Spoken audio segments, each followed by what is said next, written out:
Sebelumnya, tabe selamat linguna latai, salam sujud karena malempang, Om Swastiastu. Perkenalkan, saya Novia Santika, NIM 22000037, Prodi Pendidikan Agama Hindu, Fakultas Dharma Acarya. Baiklah, salam sejahtera bagi kita semua. Marilah kita bersama-sama untuk memanjatkan puja dan puji syukur kita ya terhadap Ranying Hatala Langit, Ida Sang Hyang Widiwase atau Tuhan Yang Maha Esa, hingga pada hari ini dengan penyertaannya juga kita masih diberikan yaitu nafas kehidupan, kesehatan dan juga umur yang panjang, sehingga pada hari ini kita juga dapat sama-sama berkumpul untuk mendengarkan firman atau ajaran-ajaran dari Ranying Hatala Langit, Ida Sang Hyang Widiwase atau Tuhan Yang Maha Esa. Baiklah, terima kasih atas kesempatan yang sudah diberikan kepada saya untuk menyampaikan pandehen atau Dharma Wacana ini. Nah, ya umat Hindu keharingan yang berbahagia dan yang saya kasihi dan saya cintai. Pada hari ini saya ingin menyampaikan pandehen atau siraman rohani atau juga yang disebut dengan Dharma Wacana mengenai upacara yaitu nahunan yang ada di desa saya yaitu Desa Jalemuraya. Nah, seperti yang sudah kita ketahui bahwa kita dilahirkan ke dunia atas kehendak dari Ranying Hatala Langit dengan disertai juga penyertaan dari ayah dan ibu kita sehingga kita dapat berada di sini seperti pada sekarang ini. Nah, sebelum kita dilahirkan, kita berada di dalam kandungan ibu kita selama 9 bulan lamanya. Ya, 9 bulan lamanya itu kita diberi perlindungan selama di dalam kandungan. Kita diberi perlindungan di dalam kandungan ibu kita oleh roh-roh atau para leluhur kita yang kita sebut dengan sahur parapah ya, yang selalu senantiasa menjaga kita yang berada di dalam kandungan beserta dengan ibu kita. Nah, seperti yang saya amati selama ini di kampung saya ya, di Desa Jalemuraya, upacara nahunan itu di mana pada saat ibu yang mengandung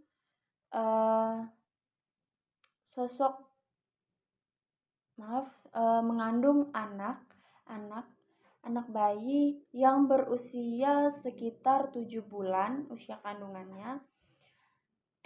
Bagi ibu yang pertama kali mengandung, dia biasanya akan dilakukan upacara, yaitu yang disebut dengan upacara nyaki tihi atau yang biasa kita sebut nyaki ehet.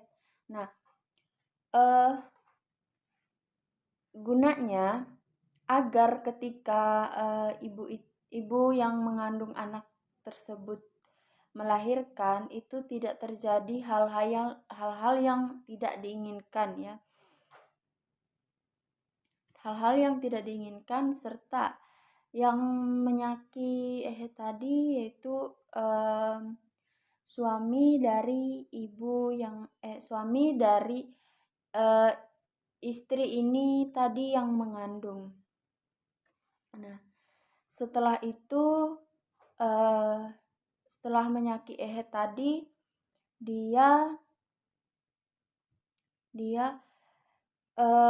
apa? Setelah menyaki Ehe tadi, dia akan menggantungkan mangkok sahur ya, yang digantungkan itu uh, di atas tempat kita tidur ya, yang biasanya di atas kelambu, agar gunanya untuk uh,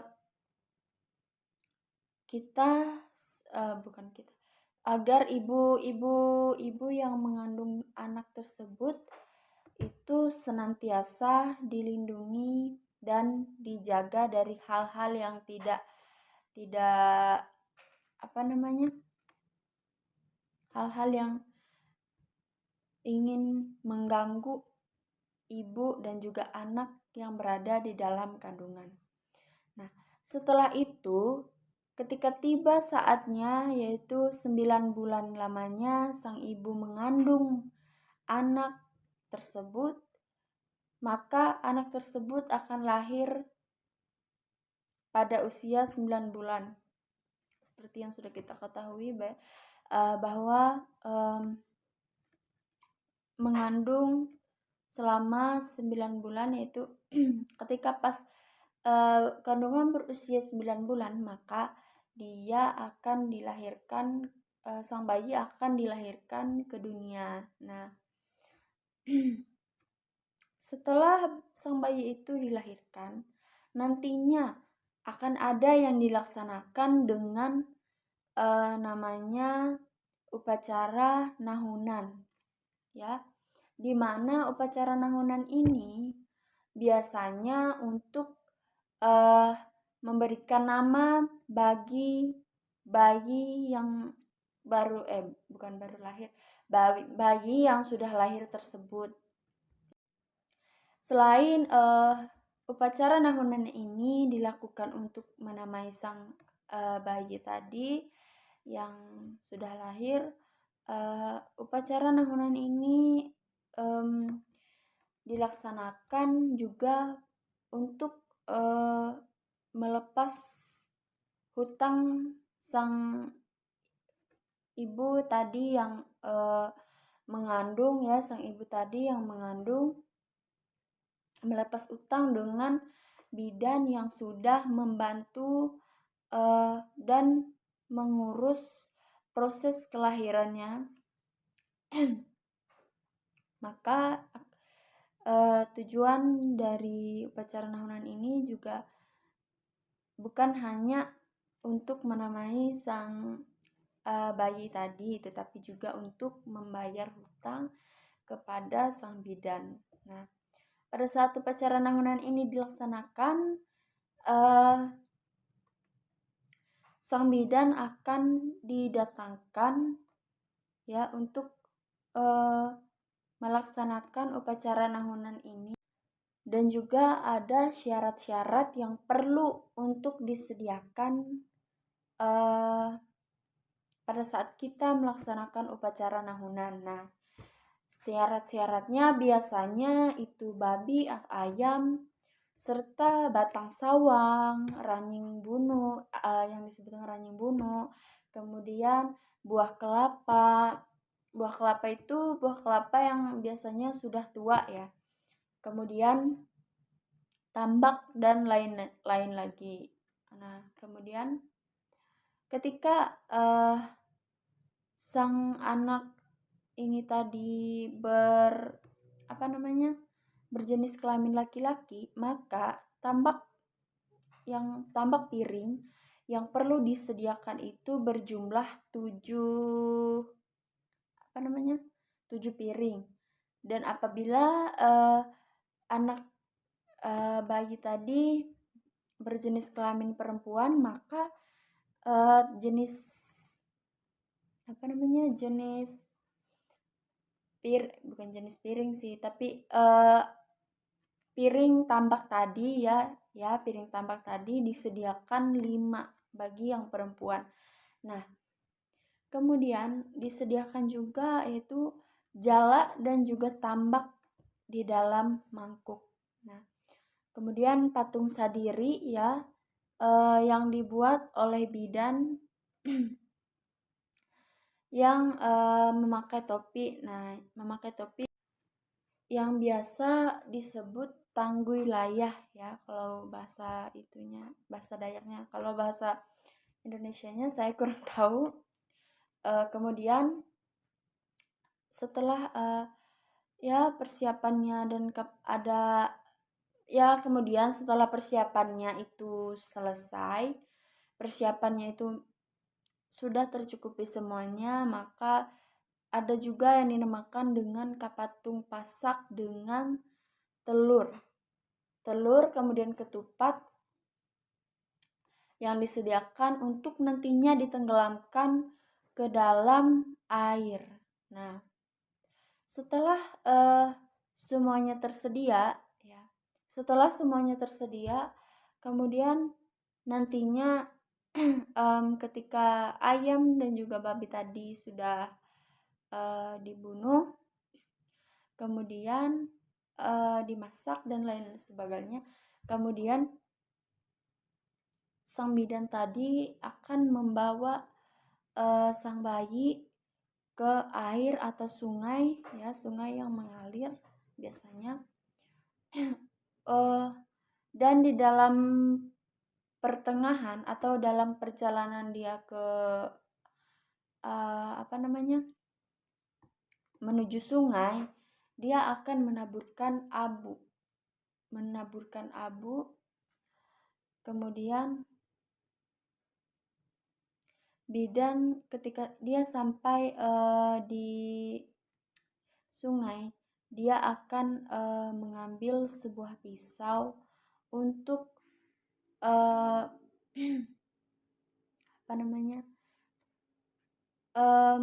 dia akan mengiris-iris pokoknya begitu, untuk yang bertujuan untuk menjauhkan dari yang biasa disebut dengan nyalung jata itu, agar tidak mengganggu dan agar tidak mengganggu dan juga kemudian setelah itu bidan langsung menenggelamkan telur, ketupat dan patung pasak yang sudah dibuat tadi. Yang biasanya kalau di kampung kami itu orang ramai-ramai mencari telur ketupat yang sudah ditenggelamkan tadi untuk dimakan ya. Kemudian setelah bayi ini tadi, dia itu akan dimandikan, kemudian sawang yang berada maksudnya sawang yang sudah disediakan tadi akan dibawa ke air atau ke sungai tadi. Itu air dari sawang ini akan ditiriskan ke atas kepala bayi, kemudian setelah itu bayi pun akan dibawa pulang. Dan sampai pada saat bidan ingin memasuki depan pintu, ia akan menanyakan dahyang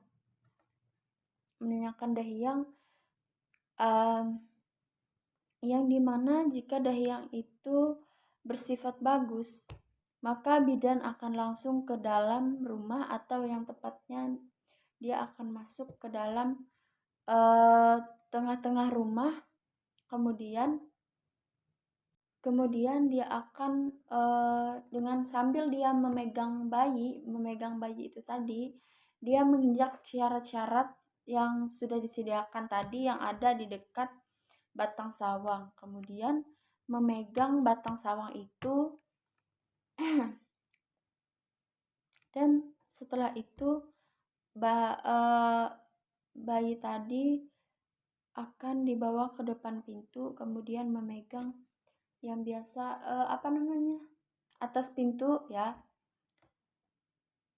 kemudian berteriak selama kalau untuk bayi laki-laki berteriak sebanyak 7 kali, dan untuk bayi perempuan berteriak sebanyak 5 kali. Nah, tujuannya untuk menyampaikan yaitu nama dari bayi tersebut kepada Ranying Hatala Langit ya. Kemudian Sahur Parapah atau yang kemudian ketika bayi ini ingin memilih nama ya nantinya, setelah bidan memegang bayi yang berteriak di sambil memegang atas pintu tadi, maka bidan akan membawa bayi ini ke depan tambak yang sudah diisikan beras, yang dimana ada kertas kecil yang sudah ditulis oleh siapapun anggota keluarga atau siapapun itu yang ingin nantinya memberikan nama bagi bayi ini. Mereka tulis di atas kertas kecil, kemudian menggulungnya dan meletakkannya di dalam tambak yang berisikan beras ini tadi.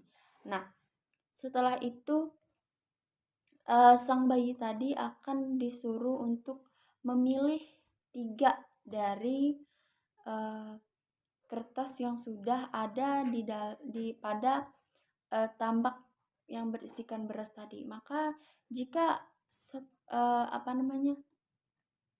bayi tadi mengambil satu kertas yang sudah diisikan nama dalam tambak tadi, maka dibuka, serta itulah yang nantinya akan menjadi nama dari bayi tersebut.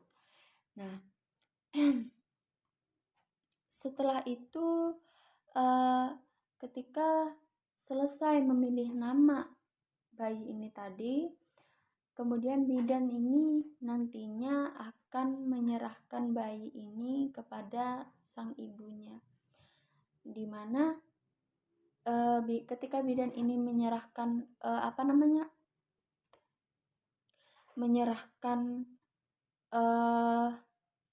sang bayi ini, maka jika bayi ini berjenis kelamin laki-laki, maka kain yang melapisi bayi ini tadi itu berjumlah 7 lapis. Apabila perempuan, maka kain yang dilapisi ini juga berjumlah 5 lapis. Nah, setelah itu bidan akan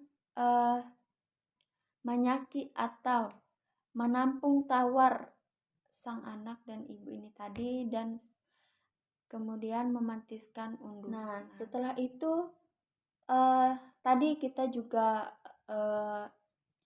dimana kita juga mendengarkan ketika sang bidan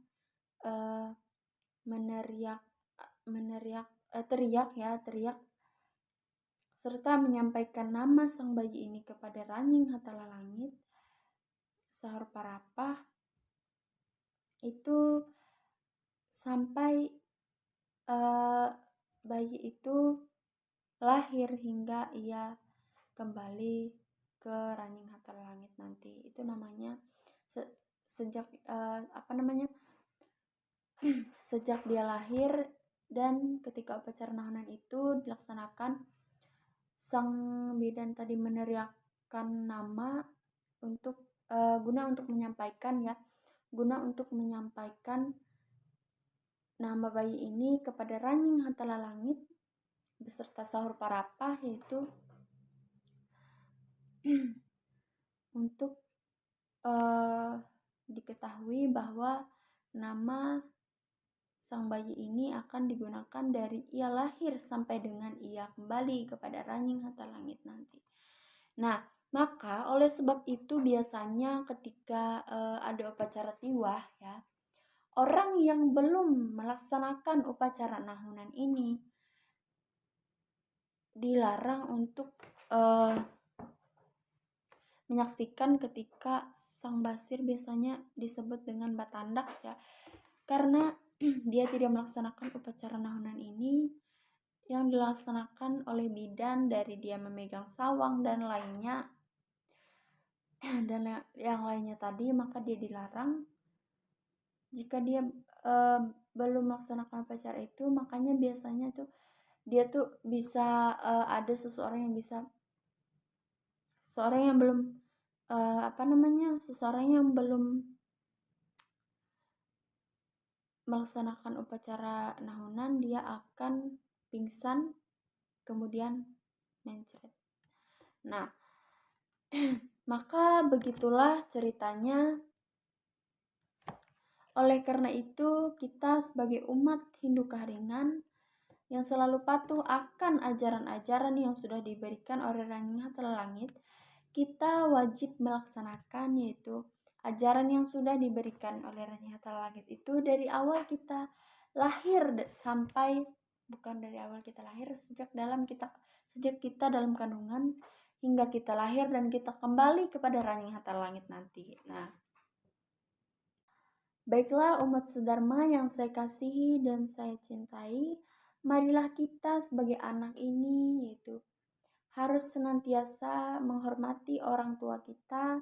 Jangan sampai tutur kata kita, perilaku kita yang bisa menyakiti orang tua kita itu jangan sampai, dikarenakan ya kita sudah tahu yaitu mereka yang sudah merawat serta menjaga kita dari kita di dalam kandungan sampai dengan kita lahir, sampai dengan kita pada saat ini berada di sini.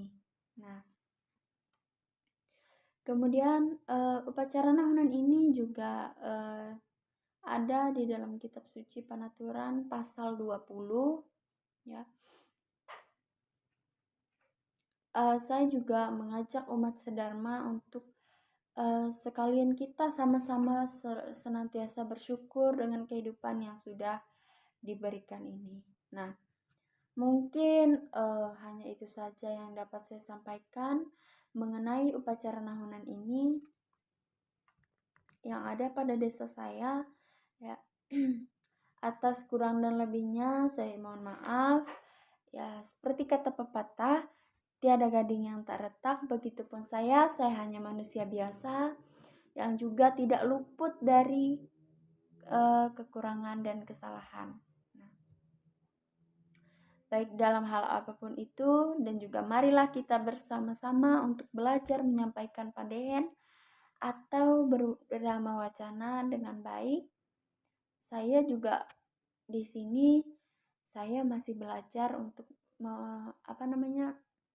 menyampaikan dharma wacana, meskipun saya terbata-bata untuk menjelaskannya, tetapi saya sudah berusaha agar bisa menyampaikan pandehen atau siraman rohani ini dengan baik. Dengan berakhirnya pandehen atau dharma wacana ini, marilah kita sama-sama menutup dengan mengucapkan Prama Santi dan Sahe. Om Santi Santi Santi Om Sahe. Terima kasih.